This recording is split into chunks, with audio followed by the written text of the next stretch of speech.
Hello everyone, my name is Miko Ysrael Acosta and I am a second year computer engineering student. Now, let's talk about SQL. What is SQL? So SQL is a structured query language. It is used to perform operations on the records stored in a database, such as updating records, deleting records, creating and modifying tables, views, etc. SQL is just a query language. It is not a database. To perform SQL queries, you need to install any database. For example, Oracle, MySQL, MongoDB, PostgreSQL, SQL Server, DB2, etc.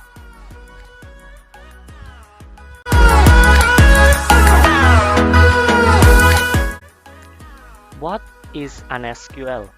As I said earlier, SQL stands for Structured Query Language. It is designed for managing data in a relational database management system, also known as RDBMS. It is pronounced as SQL or sometimes SQL. SQL is a database language. It is used for database creation, deletion, fetching rows, and modifying rows, etc. SQL is based on a relational algebra and tuple relational calculus.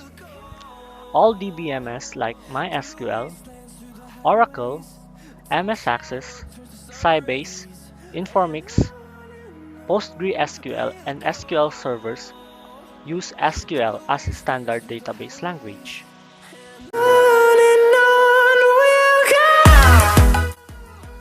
What SQL does?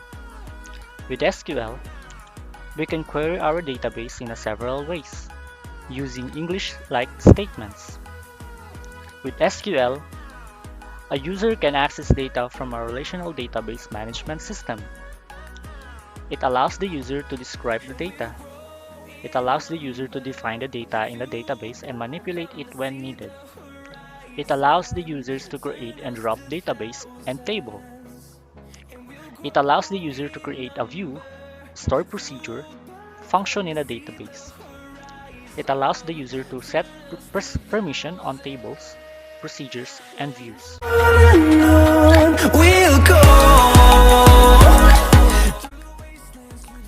SQL select. The most common used in SQL command is select statement. It is used to query the database and retrieve selected data that follows the condition we want. In simple words, we can say that the selected statement used to query or retrieve data from a table in a database. Let's see the syntax of the statement.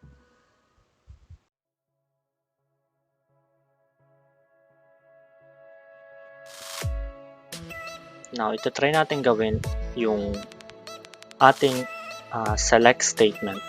But first, pumunta tayo sa schemas sa may left side and sa baba makikita natin yung ating mga database na ginawa. So, ang pipiliin ko dito is yung school supplies. So, double click lang yan. Then, proceed tayo sa ating query 1 and ita-type natin yung ating syntax. Just follow me guys. So, first is select all from ating database which is yung TBL supplies.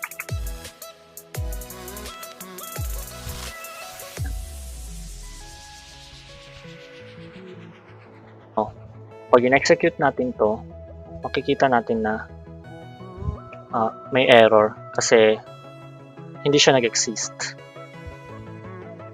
So, ang gagawin nyo dyan is i-double check nyo lang yung tinype nyo. So, sa akin meron nagkaroon ng error kasi na-type po ako. So, yan, buburin lang natin yan. Then, execute natin ulit.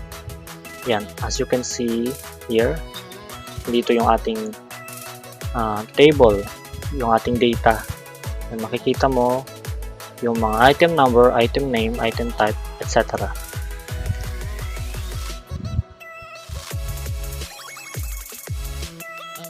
What if item number and item type lang ang kailangan kong makita sa ating data.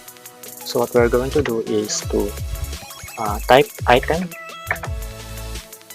number, and item type. Kahit hindi nyo na sundan yung nakasulat dito sa ating data, basta tama yung spelling nyo, magra-run yan. So let's try to run it.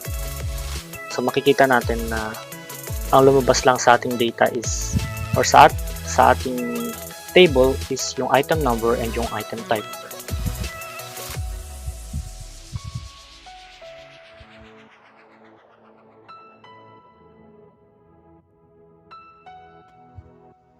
Now, what if ang gusto kong piliin is yung products na may item type na pen? So, dyan na papasok yung ating where clause. Now, what we're going to do is to type where, and yung item type natin, which is pen.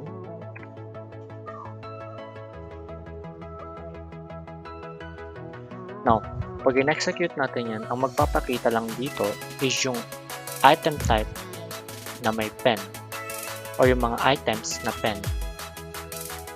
Now, as we can see here, ang lumabas sa ating data is yung mga item name na may item type na pen. Paano kapag hindi pen? What if I say pencil? Kasi number 4 lang ang lalabas dyan, which is yung Mongol pencil. What if I say blue? So pag in-execute natin dyan, ang lalabas lang dito is yung mga item na may item type na blue.